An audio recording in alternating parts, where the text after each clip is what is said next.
Welcome to Murder Mile.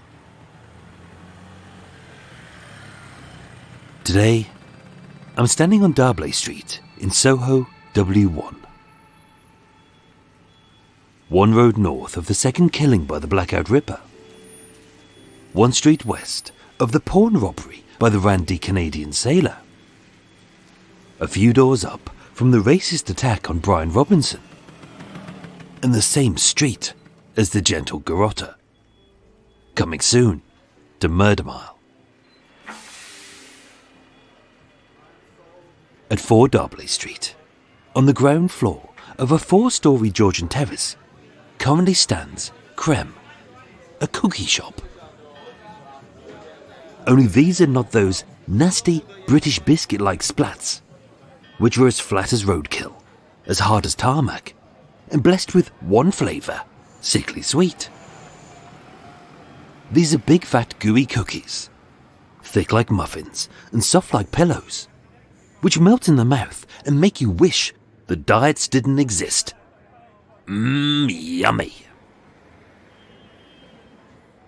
Being popular, you'll often see long lines of eager eyes, keen to peep through this curved window, to drool over these gorgeous treats created within. And yet it's hard to stomach the fact that such an abhorrent and brutal crime could ever have been committed, where such sumptuous cookies are lovingly baked. But back in 1856, this was a prosperous tobacconist shop, run by a mother of 3, Sarah Bousfield. She worked long hours to support her 3 children, and many said, also her husband William. A pointless little man who dreamed of fame rather than fulfilling his responsibility as a father and a husband. But what could have driven this quiet little dreamer to slaughter his entire family? My name is Michael. I'm your tour guide, and this is Murder Mile. Episode 228. William Bousfield and the Price of Fame.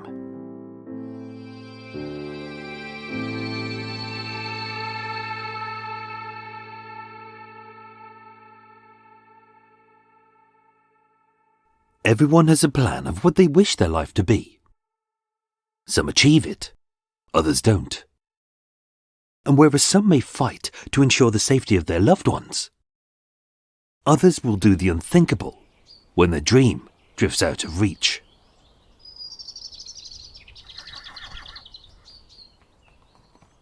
Sarah was born in Westminster in 1827, the only child of John and Anne Jones. From her father, being a carpenter from South Wales, who ran a successful joinery business and purchased several properties to earn an income as a landlord, he instilled in her a solid work ethic. From her mother, a native of Chelsea, she inherited a sense of love, and described as pleasant, friendly, and affectionate. She had a devotion to her family which would never be split apart, except by tragedy.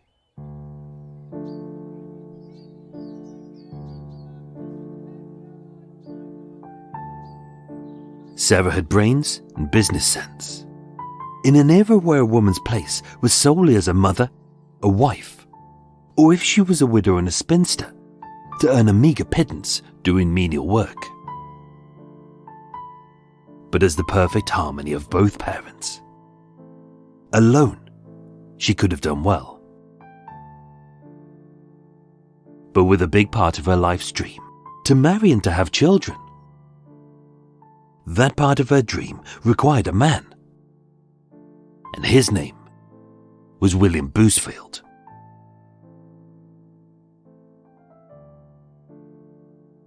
How and where they met is unknown.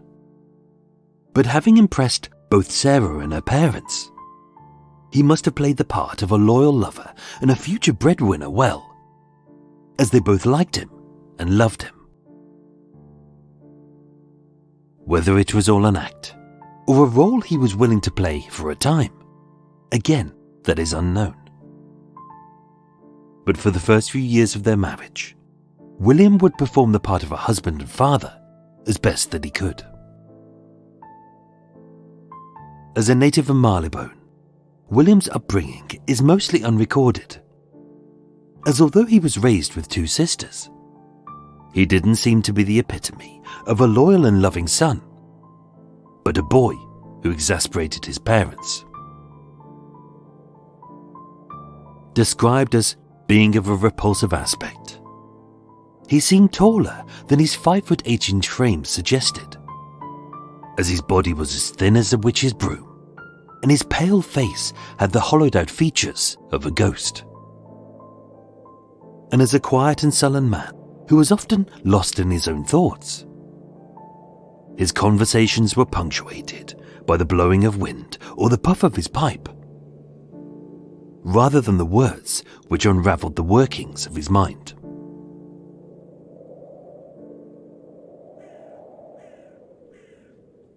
Since his school years, his baffled parents had attempted to get this idle boy into a profession. First as an errand boy for a tradesman called Mortimer on the Strand, and later as an office boy at a solicitor's, rising to the role of clerk. But raised in the shadow of the blossoming West End theatres, as William yawned over spreadsheets, it wasn't a desk job he yearned for, but to tread the boards. Dubbed by his furious father as a silly little hobby, acting was not seen as an honest career for a decent man by civilized society, but on the same level as whoring oneself out on the street for a few coins. So with William's hopes of being a stage prancer, or God forbid, a singer, at his parents' discretion, fearing that the neighbours would ask, "What's wrong with the boy?" his dreams were royally stamped out.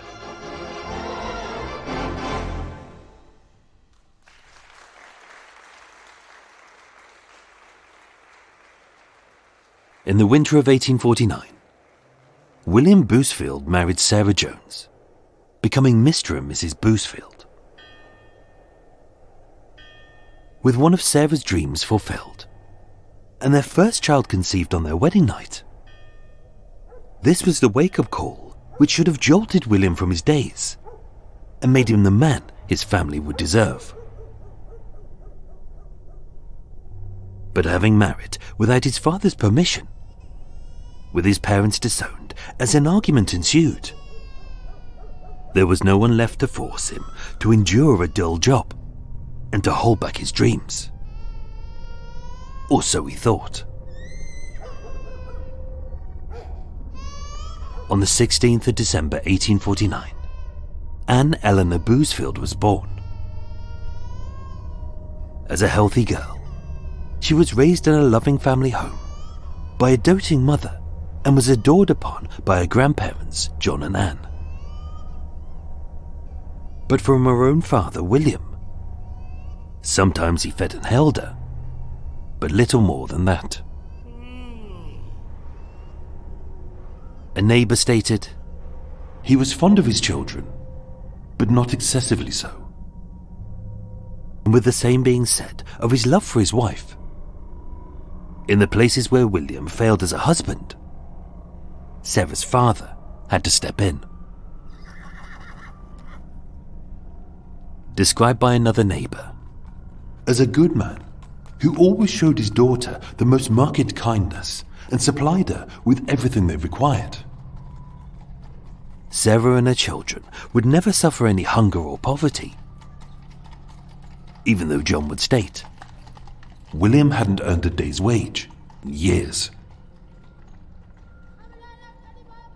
William's work ethic was non-existent, as although he had briefly trained as a French polisher, like many of life's dreamers, he'd had his business cards made up, but had no intention of doing the job. Unable to pay the rent or even a few basic bills. John, Sarah's father, purchased the family a ground floor flat at 4 Darby Street in Soho, and wisely moved himself and his wife into the flat directly above. As a small practical lodging, it had 2 purposes. In the back parlour, next to a cast iron fire for cooking and heating, and a warm horsehair bed where William, Sarah and Anne would sleep, they had a place to live, but also out front, a thriving business. Having purchased the tobacconists, which sold tobacco, pipes and papers as expected, but also the essentials like logs and kindling, with their brood soon to be followed by Eliza in January 1852 and John in July 1855. It was hoped that, given a shop of his own, William could provide for his family an income and become a good father and a loving husband. It was hoped. But hope is a cruel word. Having neglected his business as much as his role as a breadwinner, being a worthless idle fellow, as his own wife would call him, William and Sarah had frequent fights. And with William unable to provide much, if anything, for this family, although she was a busy mother of 3 children, all under the age of 6, with one still suckling at her breast, Sarah ran the tobacconists. From dawn till dusk, she bathed the kids, she made the meals, she sewed the clothes, and having opened the shop, often with her little ones at her feet when her mother couldn't babysit, she served the customers, she purchased the goods, she earned the money, and she got the babies ready for bed. Her days were long and exhausting, and with their marriage decaying, as William's nights were spent in a fruitless search for the wrong kind of work, Sarah and William had begun to sleep in separate beds. In a last attempt to get William into a job, at around the same time, Sarah's father had purchased him a set of workman's tools, including a chisel, made of iron with a wooden handle and an unblemished cutting edge, sharp enough to sever the hardest grain. It was a chisel William would use only once, to end the life of his wife.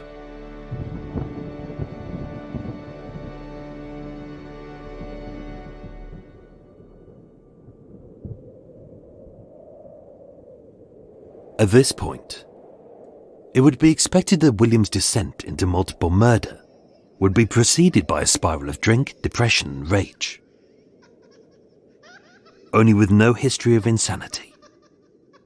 William was not a violent drunk or a drug addict, but a sullen man who was fixated on one thing: his dream of becoming an actor.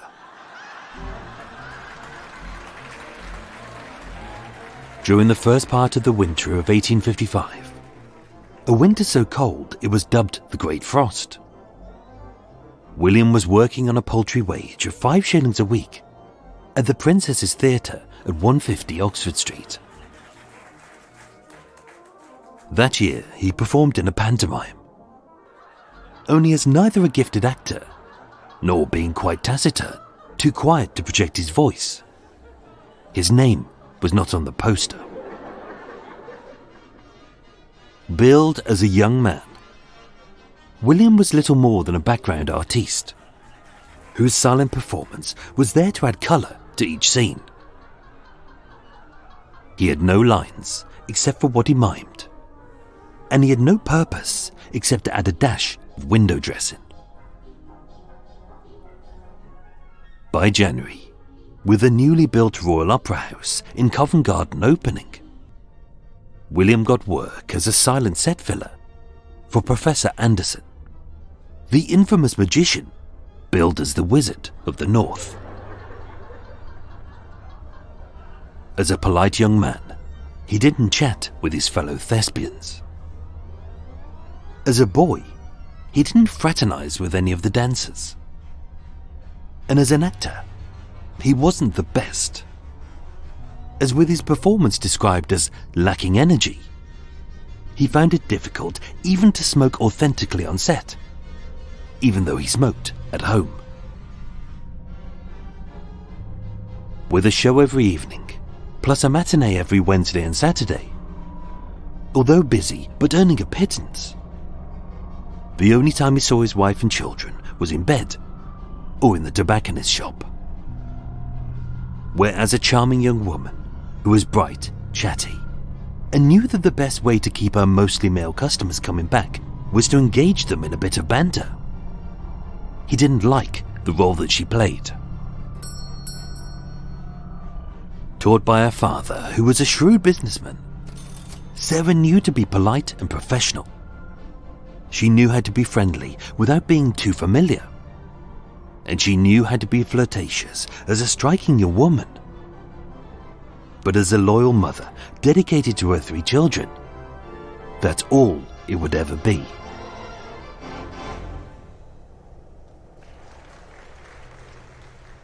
It was only through his simmering jealousy that William was ever seen working in the shop, to act as a barrier between the wife he claimed to love and the customers he had learned to loathe. When in truth, it was they who would rather be served by her than by him.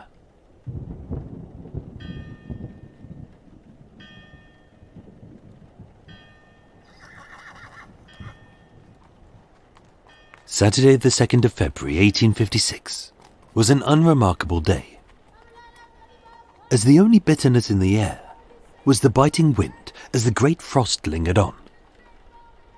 And with snow underfoot, all manner of feet precariously walked.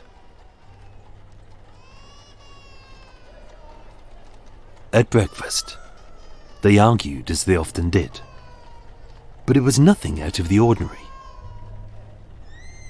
And being Saturday, between his matinee performance and the evening show, William made his moody presence known in the shop, as a slew of young tradesmen came in to buy tobacco and to attempt to flirt with his wife.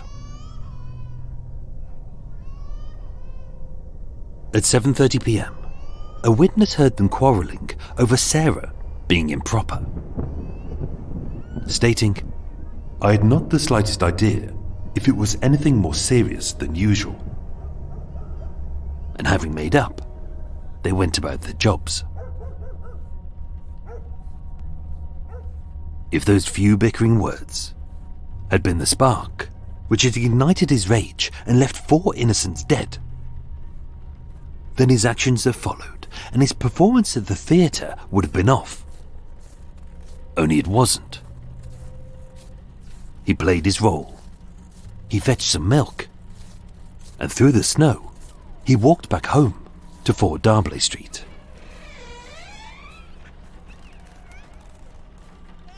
At 10:30 p.m, John saw William in the back parlour, with 6-year-old Anne asleep in their bed, and 4-year-old Eliza snuggled up beside her. As William bounced their restless 8-month-old son John on his knee, he was said to be calm and cheerful.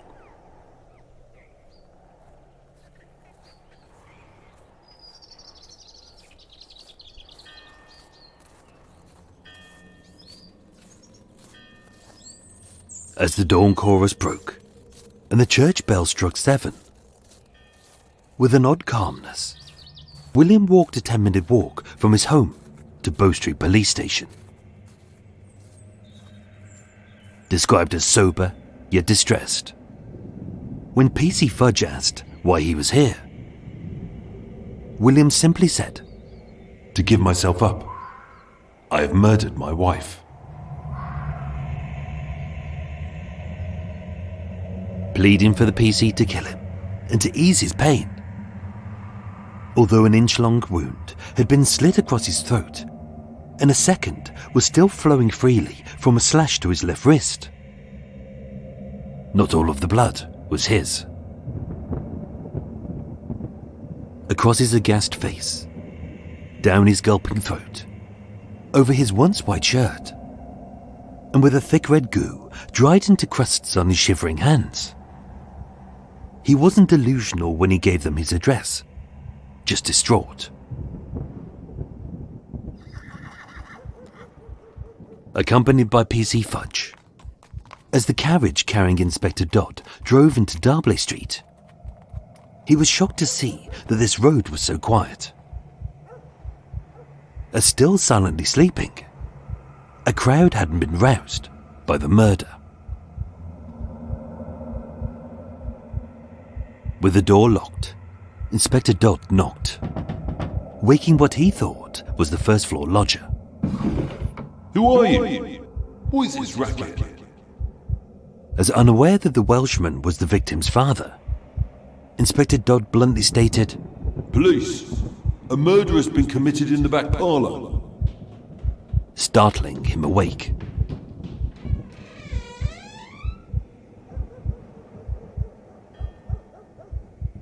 Unbolting the parlour door, along the shop's stone floor lay spots of dried blood, as a line of handprints daubed the walls with red smears. In his agony, John called out, "Sarah! Sarah!" But he got no reply. With the candles dead and the shutters drawn, the room was dark. With the fire out and a howling wind, it was deathly cold.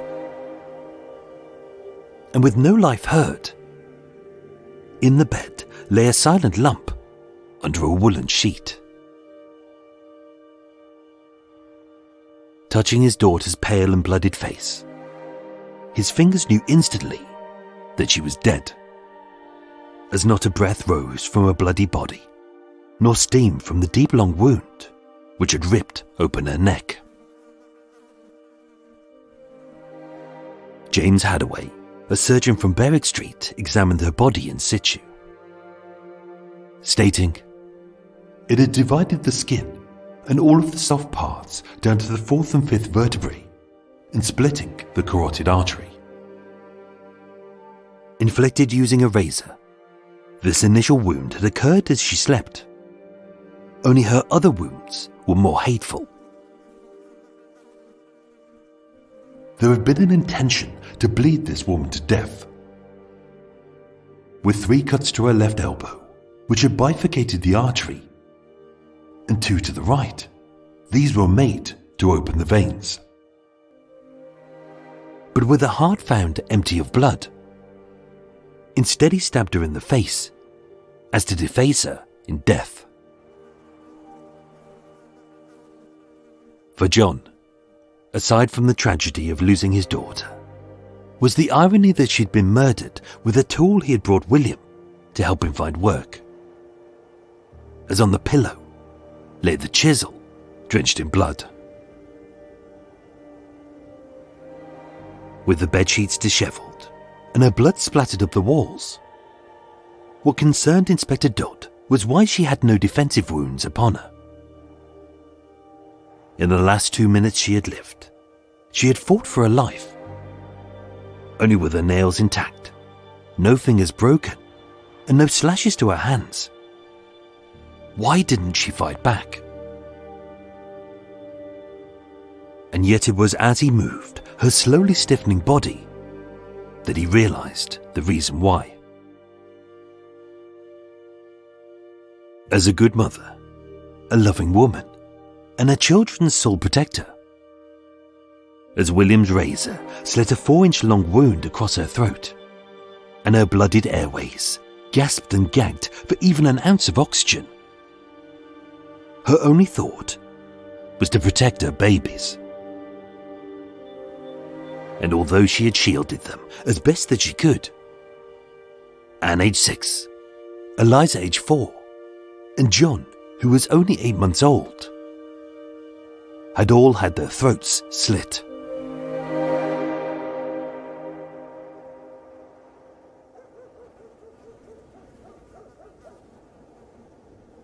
with the inquest held at St James's Workhouse. So feverish were the locals to see justice that the boardroom was full, the street was crammed with crowds, and the police had officers guarding the house. Paid for by a deluge of public donations, with Poland Street impassable, a series of black horse-drawn carriages lined up at the back of the workhouse morgue on Defoe's Place. Weeping and furious, as the crowds jostled nearer, suddenly a hushed silence descended over the people, as through the doors 4 coffins emerged in ever-decreasing sizes. With one so small, a single pallbearer held it in his arms. Sarah, Anne, Eliza and John were all buried in a single grave in West Brompton Cemetery.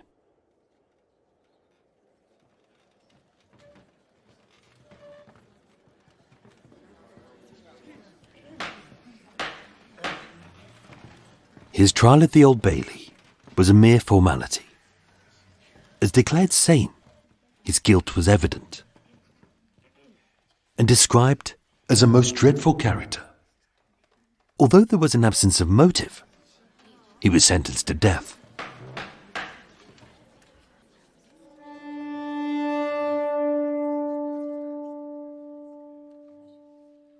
Throughout, he was said to be overwhelmed with grief. Upon hearing his sentence, it is said that he nearly fainted and had to be removed by a jailer. From Newgate Prison, he callously wrote a letter to Sarah's grieving father, blaming her murder on her alleged adultery. And with his appeal denied, on Saturday the 29th of March at 4 p.m, just one day before his execution, he attempted to take his own life.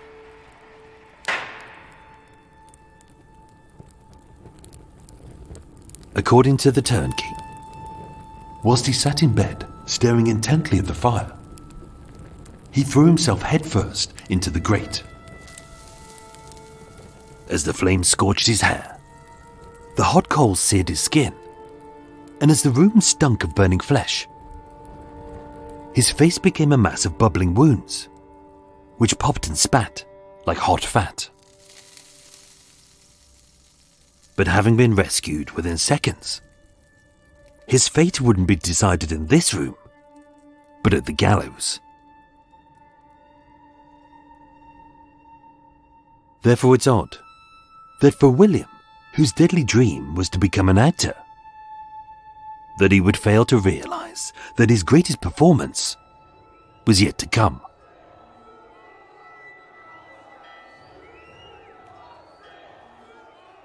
On Sunday the 30th of March 1856, at 6 a.m, he rose from his prison bed. He had his wounds bathed, and with his last request being a little wine for breakfast, the sheriff, the reverend and the governor came to collect him. Only William, unless he was faking, was not well. As held to a chair by 2 aides, with one wiping a frothy liquid from his mouth, he appeared to be in a dying state, and his limbs refused to work. Whether this was a symptom of his burns, a cunning ploy, or just plain cowardliness, we shall never know. But although the doctor declared his pulse was low, but his arteries were active, with his face still red, blistered and swollen, although he was described as an appalling sight, his execution was imminent.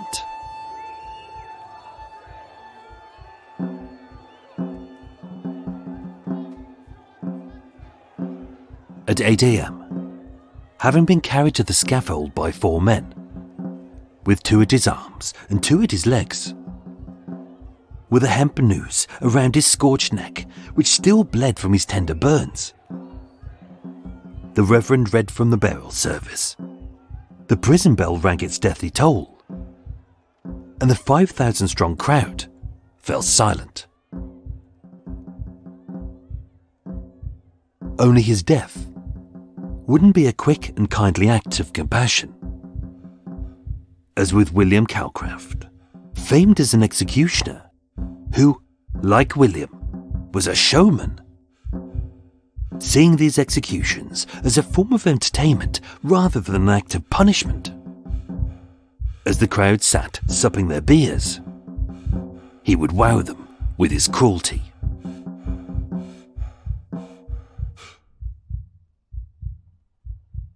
So with his hands and legs tied, as Calcraft removed the bolt, Bousfield dropped.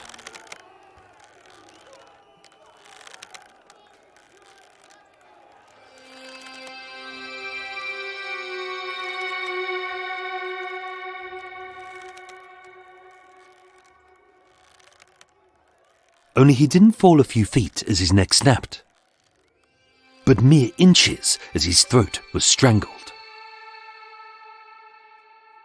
Seeing his body twisting and flinching in pained agony, as his body weight pulled on his neck, the crowd roared with glee as the man dangled. And although it took most men several minutes to die, the show was not over. As having somehow swung his feet up, as William secured himself precariously on the scaffold, the crowd cheered. Seeing his act of rebellion, Calcraft kicked his legs so the strangling could continue, and at that, the crowd booed. And so it went on. For several minutes, William swinging his legs up, and Calcraft kicking them off. Upon his fourth attempt at trying to save his skin, and a full 10 minutes into his torture, as William exhaustedly stood there, wobbling on a slim slip of wood, with the crowd growing ever restless as his protracted agony descended from a bit of harmless fun into an act of wanton cruelty. Keen to end it quick and to appease the turning masses, Calcraft threw himself at William's legs, and with his 16 stone of weight, he hung off them. As for the next few minutes, William's body was gripped in a convulsive twitch, until suddenly he went very still. Buried in an unmarked grave inside Newgate Prison, the last sound he probably heard was the applause of the crowd, which marked the curtain call of William Bousfield.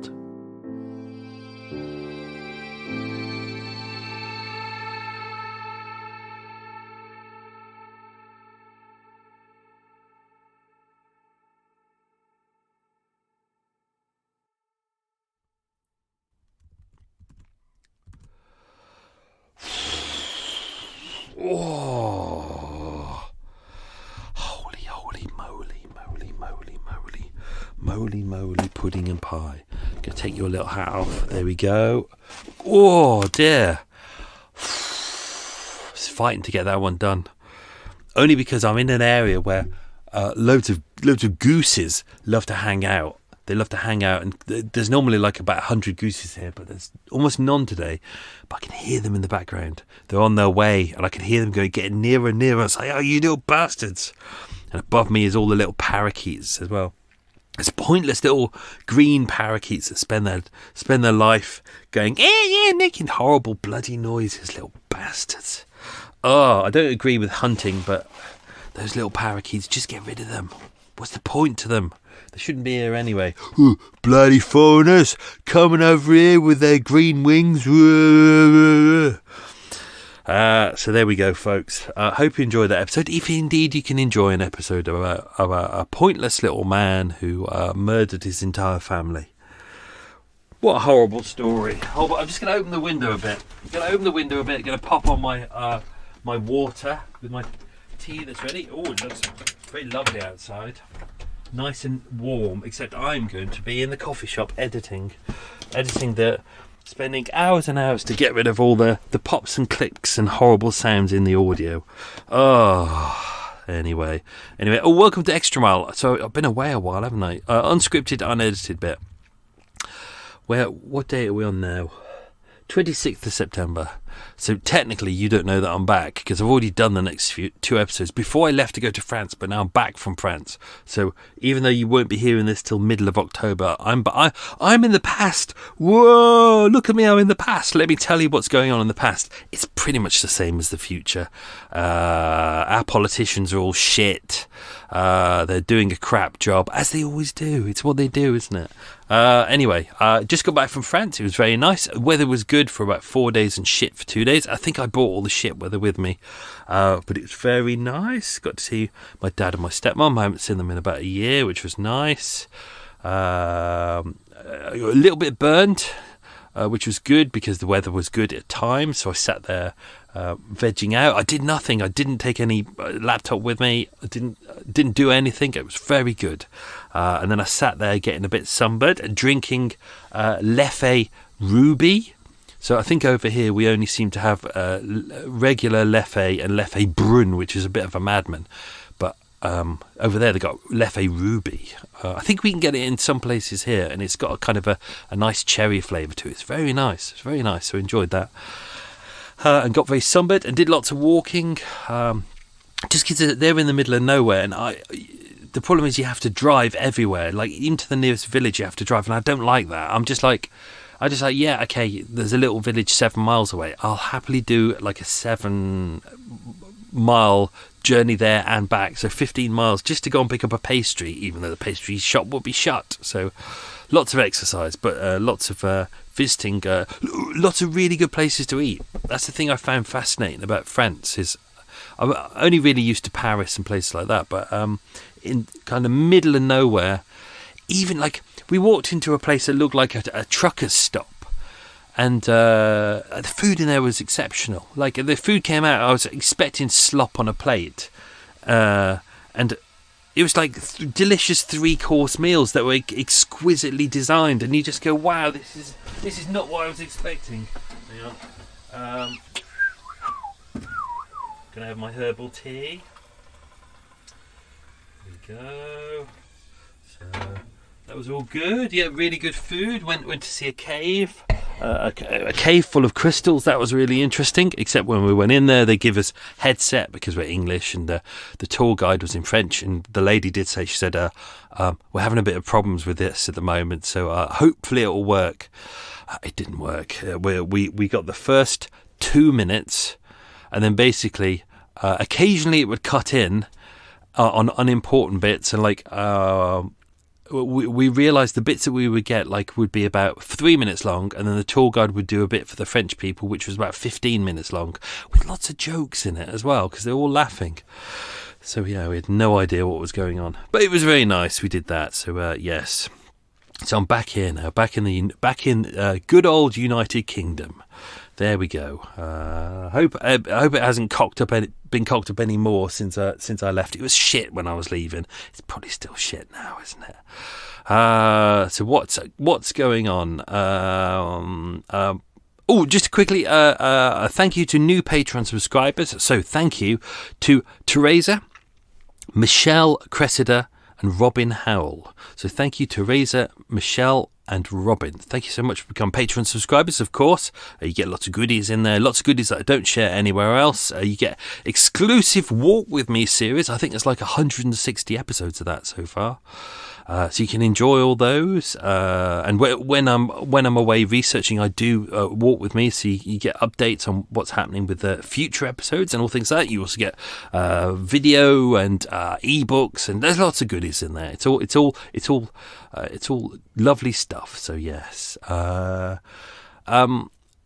If you're new, don't forget, if you're new to Extra Mile, this is the unscripted, unedited bit, obviously. And we're going to do a quiz shortly. We're going to do some extra stuff found in the episode as well. So, if you ever came on the ill-fated, now gone Murder Mile walks, you'll slightly recognise this story. This was one of the stories I used to tell on the walk, but I never did it in the podcast. Same as William Crease, I never did them because I was like, well, do you know, I don't want people coming on the walk going, oh, I've already heard that story. But now I don't do the walks anymore. I decided to tell the William Bousfield story in full. So there you go. Of course, if you want a little bit of a factoid to go with this, where do we get the word hangover from? It's that final scene that we get the word hangover from, which is because it was a public spectacle and people were executed in public, and it was meant to be as a deterrent, but it was like kind of X Factor today. People would turn up and they want to see people punished and they want to see people abused. Therefore, they'd turn up and they'd have a great time and go, oh, I loved it. It was great fun. I'm a moron. So, people would turn up to executions. It would be a family event. They'd bring picnics with them. They'd bring beer. And that's where the phrase to be hungover comes from, is that in the morning, many people would get really pissed and watch the executions because it wasn't just the execution. It was like an all-day event. You got singers and dancers and all that shit going on, and you get really drunk, and then in the morning people would wake up with a sore head, and therefore it was dubbed a hangover. There you go. Oh, lots of useful facts. Well done, Michael. Well done. So, I'm going to do you some quiz questions, and then we'll dive into some extra stuff about this episode. So, it was just nice to do this episode in full, because obviously on the tour, I only really had 4 or 5 minutes to do each bit. So you had to kind of gloss over a lot, and, I couldn't tell things in full. But the whole point about this was to get a chance to get everything into it. So here we go. Question number 1. Don't forget, I haven't edited this episode yet, so I may edit out the bit that this question relates to. Question number 1. What is the name of the shop at 4 Darbley Street today? So 4 Darbley Street today, what is the name of the shop? Question number 2. Where was Sarah's father from? Question number 3. Where was Sarah's mother from? Question number 4. What was... I hate burpees. Question number 4. What was Sarah's maiden name? Question number 5. William was born in what part of London? Question number 6. What height was William? Question number 7. What was the name of the tradesman William worked for on the Strand? Question number 8. Except as an errand boy and a clerk, what job had William briefly trained as? Question number 9. What tool did John buy for William? And question number 10. The winter of 1855 was known as what? So there you go. I'm just going to close over this window a bit because the sunlight is really streaming in. Oh, right. Okie dokie. Pig in a pokey. Let's do this. So, William being an actor, I mean, he wasn't really an actor. They called him they said he worked as a young man, which is one step higher than a supernumeracy. And a supernumeracy actors were usually character actors in operas or ballets, or in his case, his pantomimes, who would train under professional direction to create a believable scene, and they would earn about 5 shillings a week. Basically, glorified background artiste, really. Don't forget, this isn't in films where you have a big set. This is on a stage, so relatively small. We don't know much about his career because he wasn't billed, therefore he doesn't really appear anywhere. But he did join the Princess's Theatre up until the Christmas at 150 Oxford Street. So if you're walking along Oxford Street on up round Soho area and you see where Sports Direct is, that is where the Princess's Theatre used to be.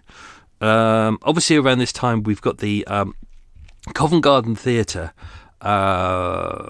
This is kind of an interesting time for William around this time because the what was it? It was the Theatres Act of 1843 had broken up. So originally there was a monopoly on theatres, but now it was kind of, anyone could kind of really run a theatre at that point. So a lot of new ones started to open up.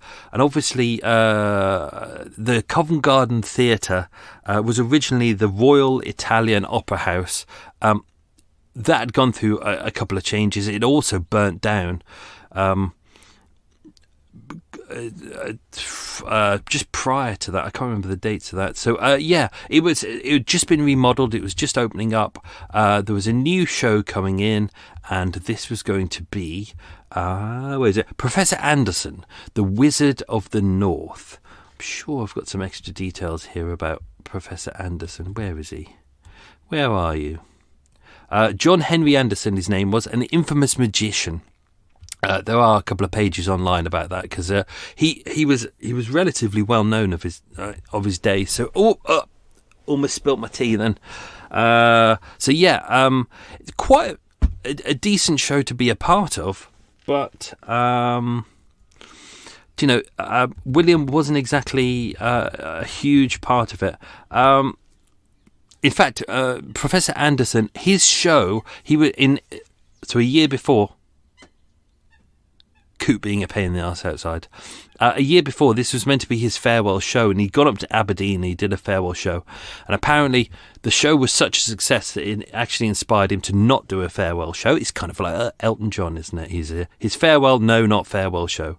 So he would do, he decided to do a much larger performance, and he did one at the Lyceum, which is a big theatre here. And then at the Covent Garden as well. Unfortunately, where is it here? He played a show at the Lyceum in London and then moved to Covent Garden. But that year, after one of his performances, the theatre caught fire, destroying all of Anderson's properties and bankrupting him for the second time in his professional career. There you go. Don't be a magician, folks. Can't talk. My brain is gone. So let's dive into some stuff about William. His jealousy. See, what it seems to be is that his wife seems to be very professional at her job. Do you know? Obviously, if you run a shop, half of it is to have good stuff to sell, but also half the battle really is to kind of be the kind of person that people want to come and get stuff from. If you get stuff from a shop and the stuff's good, but the person behind the counter is an arsehole, you just can't be. You just think, I'd rather not. Whereas if it's a nice person and you have a good chat with them and you get on well with them and their stuff's good and it's not too expensive, you think, yeah, I'm definitely going to come back. I think that's half the battle. I don't think William understood that. He was a bit obsessed with himself and obsessed with becoming an actor, whereas she was, raised by a father who was a good businessman. He ran a joinery and a carpentry firm. He owned quite a few houses. So they weren't well off, but he was the kind of person always investing, always thinking. And this is an era where a lot of people didn't have bank accounts as well. So, she learnt a lot from him, and she knew how to work. It's weird, isn't it? Because as William being an actor, he should have learnt how to work an audience. And that's what she's doing, is she's working the customers. She knows how to get the most out of them, to get her to like her and then to come back. Simple things, being polite. But he's just so jealous of her that it really shatters apart their relationship. It really does. That particular day, Mrs. Bennet, I think she lived on the second floor, said they often had words, meaning a bit of an argument. Every now and then, occasionally. This was mostly because he could not provide for the children. What does seem to be a possible link towards the motive there is he seemed to be more jealous and upset on Saturdays. So Saturdays are the days, one of the 2 days, because Wednesdays as well. Saturdays, he would do matinee performances and an evening show. So he was away from the house more than that. But because she was a considerate tobacconist, what she would do is for the local tradesmen, she would give them credit on their tobacco. And then, so they could come and get their tobacco, she'd mark it in a book, and then on a Saturday, they would come in and pay off their monies. So on Saturdays, when he wasn't there that much, she would have a lot of young men coming in, talking to her. She would be polite to them. They would come in and pay off their money. So he didn't seem to like that. Apparently at 5:30 p.m. he overheard his wife talking improper with a 16-year-old boy who worked at the neighbouring pianoforte manufacturer. And that manufacturer is literally corner of Darby Street and Wardour Street. It's like 2 doors down. Again, she was just being pleasant and not inappropriate, but he's a jealous man. He didn't see that. At 7:30 p.m, a supernumeracy, so someone who was just below him in the theatre, who knew Sarah and William well and lived local, was in the shop. William and Sarah were quarrelling, and he said, as was always the case whenever he entered the house, they were arguing. I had not the slightest idea that there was anything more serious than usual. So they were arguing. People knew they were arguing. They had a tendency to argue, but it wasn't a huge, big fight. It was just, couples bickering, as happens. He never got physical. That evening he performed his part at a pantomime. They would say a pantomime. It was actually the musical show at the Covent Garden Theatre. Everyone who worked with him said nothing really extraordinary happened. He kind of did his job and then he went home. As mentioned in the episode, John Jones, Sarah's father, saw him with one of the children, believed to be John, bouncing him on his knee. She gone out to get some butter. Everything seemed fine. They had a couple of arguments that night, but nothing really major. Nothing out of the ordinary happened that night. But it is said that for the first time in 8 months, so it was around the time of the birth of their last child, that things really went south. Things really went bad really quickly. But that was the first night that really he had slept in the same bed as her and the children. We don't know whether they were making up or whether things were better. They still seem to be arguing, so we don't really know. I'm having a swig out of my Blackout Ripper mug. There you go. What else we got? I didn't put this in the episode because it slows it down, but between midnight and 1 a.m, Mrs. Bennett, so Mary Ann Bennett, who's a widow on the second floor at one of the lodges, she went down to get 2 bundles of firewood, which she knocked on the parlour door. So even though they're asleep, I don't think they're asleep at that point. I think they're still talking or whatever. Sarah answered it stating, "We're in bed." Sarah called to her husband to get her to give her a bundle of wood and said, "Will you rise to get it?" Sarah spoke in a cheerful tone but muttered a few words which I could not hear. Mrs. Bennett said, "Mrs. Bousfield said in the most cheerful voice, 'I will leave it at your door at 6 o'clock in the morning.'" So one of the neighbours dropped by at about midnight, 1 a.m, went to get a bundle of wood. Maybe this was a regular thing that she did, but yeah, said there didn't seem to be a problem. But no one throughout the next, so between 1 a.m. and 7 a.m. when he went to the police station, no one heard anything. So even her parents, who were one floor above, heard nothing as well.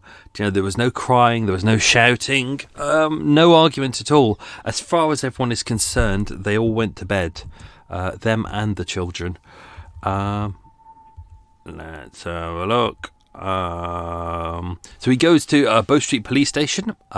PC Alfred Fudge. I always used to enjoy saying that on the tours I used to do. PC Fudge, because it's always a little giggle before you get into the sadness of the story. He arrived there, as mentioned in the episode. PC Fudge said, where are you going? William said, "In here." PC said, "What for?" William said, "To give myself up. I have murdered my wife." Inspector Dodd, who was the inspector at Bow Street Police Station, said William was the most perfect calmness and composure. Even though he stated he had murdered his wife, Dodd said, "I did not think he was intoxicated. He was in a very distressed state. He was searched and a latchkey was found." They did actually check him as best as they could in that era. Obviously they couldn't do blood tests, but they would kind of smell his breath, and there was no hint of alcohol on his breath. He seemed agitated, but he didn't seem delusional. There's nothing really. I hinted at this in the episode. I haven't put put it too much in there. Inspector Dodd noticed a wound near William's jugular vein, as if he had attempted to destroy himself, and his left hand was also covered in blood.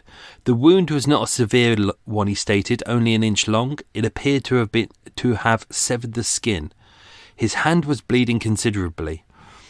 Inspector Dodd said it did not appear to be a very severe wound. It appeared to be about an inch long. It had not separated any veins. It appeared to have gone through the skin. It looked like a very clean wound. Also, when they removed his jacket as well, they realised that one of his shirt sleeves was missing. This was heavily blooded, and they would find that shirt sleeve under the bed later on. I didn't put that in the episode because the connection of it doesn't make sense. It doesn't make sense whether he'd ripped it off himself to maybe he'd ripped it off himself to kind of stem the blood flow to the wound to his neck or his hand. We don't know, so I didn't put that in. Let's start. Barking dog. Woo woo. Random dogs just barking for no reason, as they do. At least I'm not recording, which is good. Well, I am recording this, but this bit's fine. I don't mind dogs barking during this bit. It's the other bit. Let's go down to. So the.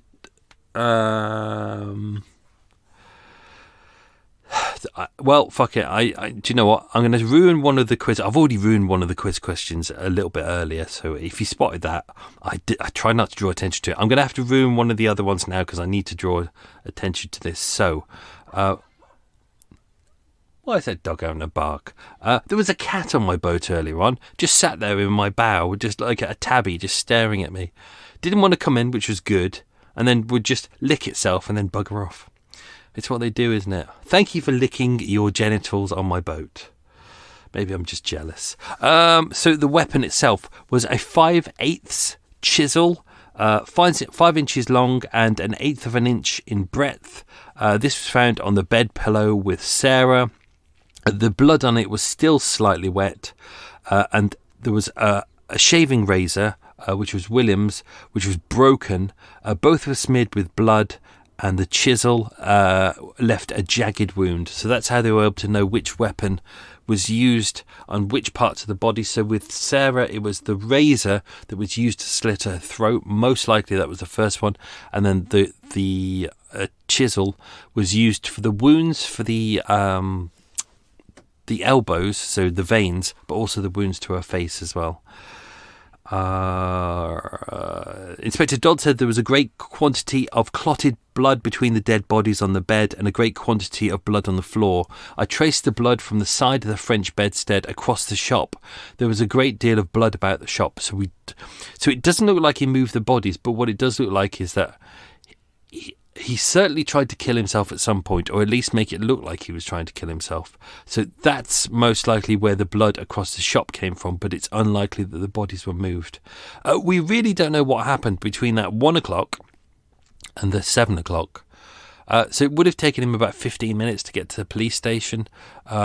We don't know when they were murdered. It was certainly a couple of hours more because the bodies were cold or cooling. But let's not forget, it was an incredibly cold winter. The fire was off at that point, so they would have been cold, but obviously cooling at a faster rate. So we don't know what happened. There doesn't seem to have been a struggle. Dodd said the bedclothes were in a very confused state. As mentioned, under the bed was his shirt sleeve completely saturated with blood. What else we got? Let's go to what the surgeon said. On glancing at the wound at the woman's throat and then at the chisel, the Dr. James Hadaway stated it was his opinion that the murder had been committed with 1 or 2 weapons. It would be 2 weapons eventually. It was evident. It appeared that there had been an evident intention to bleed the woman to death before other wounds were inflicted. He also said Mrs. Bousfield was quite dead. Well done, doctor. With an incision on the right side of her neck about 4 inches long. There were 2 incisions on the right arm and 3 on the left, made for the purpose of opening the veins, but very little blood flowed from them. A puncture wound to the left cheek, an inch from the corner of the mouth, and a lacerated wound to the right side of the lower lip. The wound on the neck was a clean incised one, so that's the one that would have been done using the razor, dividing the skin and all the soft parts down to the 4th and 5th vertebrae and splitting the ligaments. So relatively heavily done, but don't forget, everything you've got in the front of your throat is quite soft and easy to kind of cut through with a knife, whereas anything, when you go down to the spine, that's pretty hard. So splitting the ligaments, the carotid artery was clearly divided. There was a clean cut through the nightdress of her left shoulder, 3 cuts at the bend of the elbow which had bifurcated the artery, and on her right arm 2 inches above the bend of the elbow. There were no wounds to her hands or her arms, except obviously the ones intentionally done. Her heart was empty of blood, and the division of the carotid artery was deemed to be the cause of the death. There was no struggle. That was a moorhen you just heard shouting outside. There was no struggle. It's likely that first wound was inflicted in her sleep, so the one that slit across her throat. That, of course, would have woken her up, but unable to call out. The doctor said death would have occurred within 2 minutes. There was no sign of chloroform, laudanum, or any sleeping agent that had been used. And with the children, it's kind of uncertain whether the children were in bed with her at the time. It was likely. The children didn't cry out, or not that anyone could hear. So we're uncertain whether he had also murdered the children whilst they slept.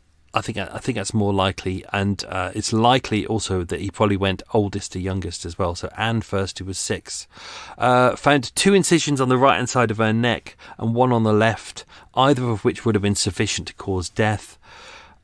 Eliza, the middle child, who was 4, had a deep incision and another a little below the collarbone, between an inch and a half deep. She was kind of the other side of the bed, so her head at the foot of the bed with one of her legs hanging off the side of the bed, and John, who was just 8 months old, had a deep incision and possibly a slight one on the other side, but there was so much blood by that point, obviously everyone else had bled, that they were unable to ascertain exactly what had caused his death. The blade of the razor was found underneath John, but it was broken at that point as well. The handle was found just underneath Mrs. Bousfield, so Sarah, and the blade itself underneath John. Bodies were removed to St James's Workhouse on Poland Street. So if you're on Darblay Street, on one side you've got Wardour Street, and that's where the pianoforte guy was, and on the other side of Darblay Street, which is you could walk it in about 30 seconds. The other side is Poland Street, so they can actually see the workhouse, St James's Workhouse, from their house, and that's where the inquest will be held, and that's where the bodies were kept in the morgue as well. Let's just see what else we've got to do. I don't want to go too far and over on this one. I think that's it. I've already given you kind of everything to do with his execution as well. So the trial was held at the Old Bailey on the 6th of March 1856 between Mr. Justice Earl and Justice Reitman. Justice Reitman said, "This is a case of a most dreadful character, and there will be no doubt that the lives of 4 persons had been destroyed by the prisoner. However dreadful and horrible the case might be, yet the justice of the country demanded that we should all perform their duty on such a matter, and I must confess that I could not suggest any reasonable grounds for doubting the prisoner had committed the act with which he had been charged." His defence counsel, William's defence counsel, were at a loss as to what to say. They couldn't offer anything. They couldn't offer insanity. They said there was an absence of motive. He never said why he did what he did. The jury almost immediately returned with a verdict and asked if there was any reason why the death sentence should not be applied. They gave no answer. Death sentence was passed. The prisoner appeared overwhelmed with grief during the whole trial and never once looked up at any stage. He was removed from the bar in a fainting condition. And I think that is it. We've done the execution, so I'm not going to go into more about that. But obviously, as you know, Calcraft, horrible man. Thank God we had people like Pierpoint years later who gave a more merciful death as opposed to turning it into a big old spectacle, which Calcraft did. So let's go and do the quiz questions, and then we're done. So don't forget, I've given you 2 of these. Any more? No, I've given you 2 of these. So you've got 2 for free. There you go. Well done. But I haven't edited this episode yet, so I may edit some of these questions out. But not out of here, because I don't edit extra well. There you go. Right. Question number 1. What is the name of the shop at 4 Darblay Street today? It's called Creme. Question number 2. Where was Sarah's father from? All right, but he was from South Wales. In it. Question number 3. Where was Sarah's mother from? She was from Chelsea. Question number 4. What was Sarah's maiden name? Actually, I gave away that one, didn't I? So technically, you got 3. You should have a minimum of 3. It was Jones. Jones. Question number 5. William was born in what part of London? It was Marylebone. Question number 6. What height was William? He was 5'8". Question number 7. What was the name of the tradesman William worked for on the Strand? It was Mortimer. Question number 8. Except as an errand boy and a clerk, what job had William briefly trained as? Oh, hiccups. A French polisher. Question number 9. What tool did John buy for William? I gave you that one, so that was a chisel. And question number 10. The winter of 1855 was known as what? It was the Great Frost. So there you go. There you go, folks. I'm going to head off and edit this now. Oh, it'll take me a couple of days. Oh, if only I decided to be lazy and just do a lazy podcast rather than slogging my guts out. Oh, anyway. Hope you enjoyed that. If you can enjoy that kind of episode. Next week, another one-parter. I can't remember what it is. We'll find out. Anyway, thank you for supporting the show. Don't forget, if you like Murder Mile and you haven't done one yet, please do a review on any of the podcast platforms. Some of them you have to write things, you don't have to write much. In others, you just have to click star. You can click 5 stars and that'll be lovely. So thank you very much for that. Hope you're all having a good week. Stay safe, be good, lots of love. Bye-bye.